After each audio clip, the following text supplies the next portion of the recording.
غصہ اسی طرح ہی حرام ہے جس طرح شراب پینا، جس طرح حرام کی کمائی کرنا، جس طرح غیبت کرنا، کسی کا حق مارنا، جھوٹ بولنا۔ غصے کی حالت میں انسان جو بھی کچھ کہہ دے اس سے انسان کا بہت نقصان ہو جاتا ہے۔ غصہ کی حالت میں آپ نقصان کر سکتے ہو، تو غصہ نہیں کرنا چاہیے۔ لیکن ایک بات ہے،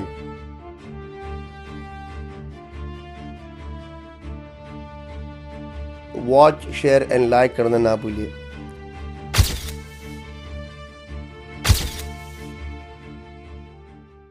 دیکھیے،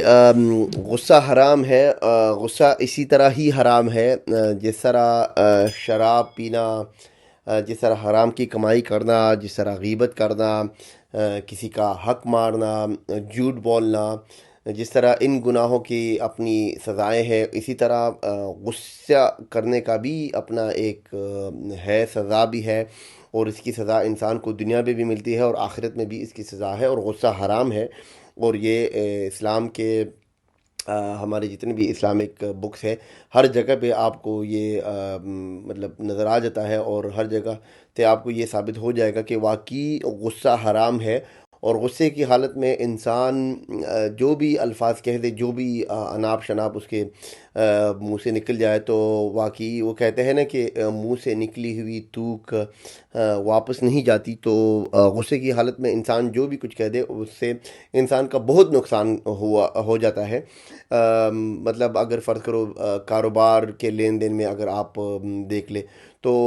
اس میں بھی آپ کا بہت نقصان ہو جاتا ہے۔ کسٹمر کے ساتھ بھی اگر آپ کبھی غصہ کر لو تو کسٹمر آپ کا سیل چھوڑ کے چلا جاتا ہے۔ مطلب جتنے بھی اگر آپ کے فرض کرو کوئی چیز بک رہی ہے،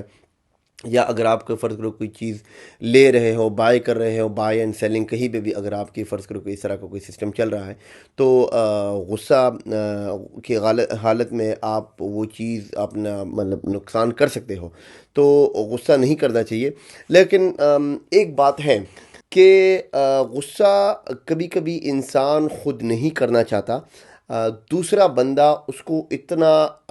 مطلب مجبور کر دیتا ہے کہ انسان کو غصہ کرنا ہی پڑتا ہے۔ اب ایک جاہل بندہ ہے اور آپ اس کو ایک اسلامک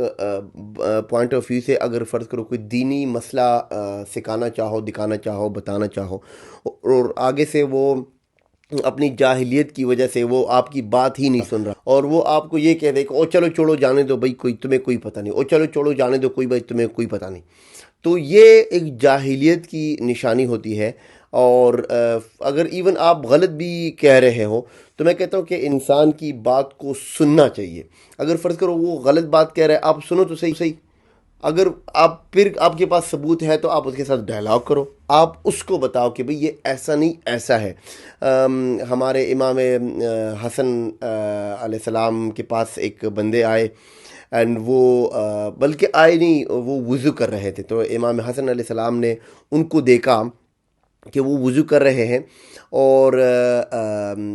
تو امام حسن علیہ السلام نے ان کو یہ نہیں کہا کہ تم وضو غلط کر رہے ہو، تو بلکہ انہوں نے یہ کہا کہ دیکھو میں وضو کر رہا ہوں، اور میرے وضو کو دیکھنا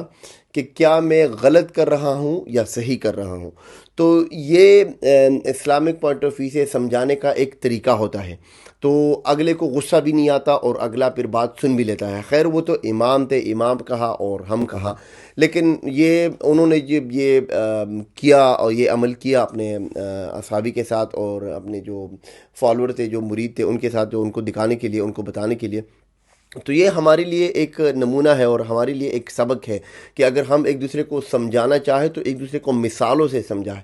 کہ اگلا بھی مجبور ہو کے آپ کی بات سنیں۔ اور اگر فرض کرو آپ کوئی بات غلط کر رہے ہو، اور یا کوئی دوسرا بندہ بات غلط کر رہا ہے، تو میں کہتا ہوں سننا چاہیے۔ اگر جب تک آپ سنیں گے نہیں تب تک آپ کو اس کی بات سمجھ نہیں آئے گی، اور نہ تو اس کی بات آپ کو سمجھ آئے گی، نہ اگر فرض کرو اگر آپ بات کر رہے ہیں تو آپ کی بات نہ اس کو سمجھ آ جائے گی۔ تو پھر اسلام میں یہ بھی ہے کہ جاہل بندے کے ساتھ بات کرنا یا جاہل بندے کو بات بتانا یا سمجھانا وہ ایسا ہے کہ دیوار کے ساتھ اپنے سر کو مارنے کے برابر ہے۔ تو کبھی کبھی انسان خود غصے میں نہیں آتا، نہ خود وہ جلالی ہوتا ہے، نہ وہ خود انگر اور ایگریسو اور ایگریشن اس میں پائی جاتی ہے، اگلا بندہ اس کو مجبور کر دیتا ہے کہ غصے کی حالت میں وہ آئے۔ تو ان چیزوں میں تھوڑا سا فرق ہونا چاہیے انسان کو کہ یہ بندہ غصے والا ہے یا کہ یہ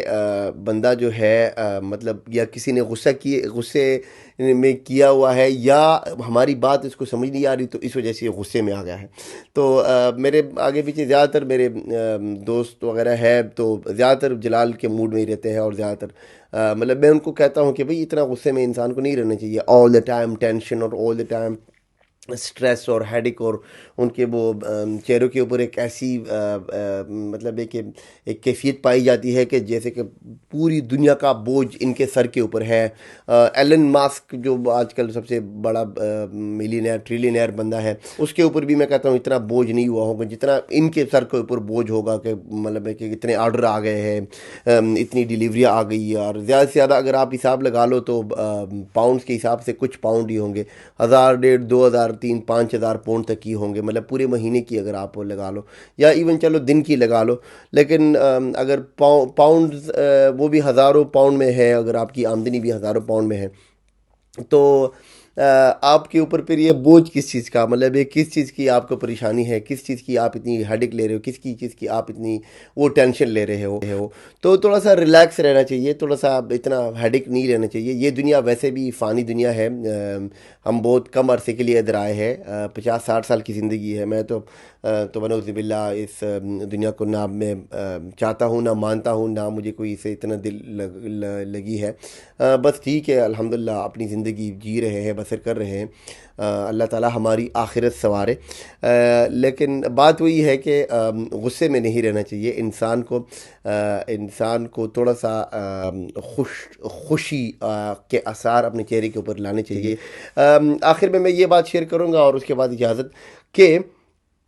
یہ ویڈیو میں سب سے پہلے اپنی اصلاح کے لیے بنا رہا ہوں، اس کے بعد میں اسپیشلی اپنے یار دوست عزیز و اقارب کو ان کے لیے یہ بنا رہا ہوں، اور ان کو میں یہ دکھا رہا ہوں، بتا رہا ہوں کہ مطلب ہے کہ غصے کی حالت میں انسان کے منہ سے کبھی کبھی بہت سے گندے اور غلط الفاظ نکل جاتے ہیں، میاں بیوی اور بہن بھائیوں اور بچوں کے ساتھ بھی لڑائیاں بھی ہو جاتی ہے۔ تو میں کہتا ہوں کہ کوشش کرنی چاہیے انسان کو کہ غصے سے گریز کرے اور غصے کی حالت میں نہ رہا کرے، ریلیکس رہا کرے، اور آپ ریلیکس رہیں گے تو اللہ تعالیٰ آپ کے اور بھی بہت سے کام کر دے گا، اور اللہ تعالیٰ آپ کے بہت سے اور بھی مسئلے حل کر دے گا۔ امید ہے آپ کو ویڈیو کی سمجھ آ گئی ہوگی۔ والسلام۔